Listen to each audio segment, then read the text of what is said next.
Good morning, folks. OC again.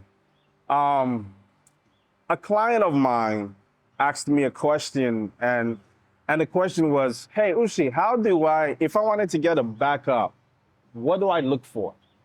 And you're in the business, you know exactly what backups you use for that is secure, safe, battle tested, and it's efficient. But I wanted to break it down just to the basics, so I asked myself that question: what do I look for? The things that are important for me is some visual indicators. When I do a backup, I would like to know if that backup was successful. You know, was there a glitch? Did it fail? So when you have a backup system that gives you, I call it the red, yellow, green visual indicators. Red meaning the backup failed, yellow means it backed up, but some verifications were in question, and then green means it was a successful backup.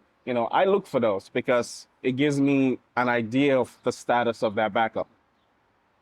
The second thing I look for, which is important, is when you're backing up your data to the cloud, I want to make sure there is some sort of an AV scanning that data for malicious software before uploading it in the cloud.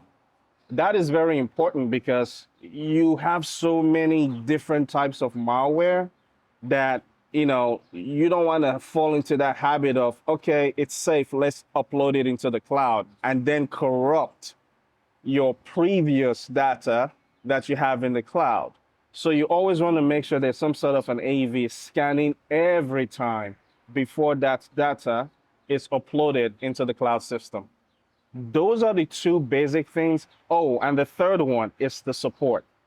In time of need, would your team be available and dedicate the time to make sure we can take that data, that backed up data in the cloud, spin it off, and have your business running with a short amount of downtime?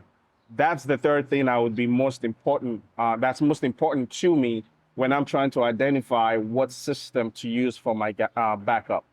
Until next time, this is Usyk signing out.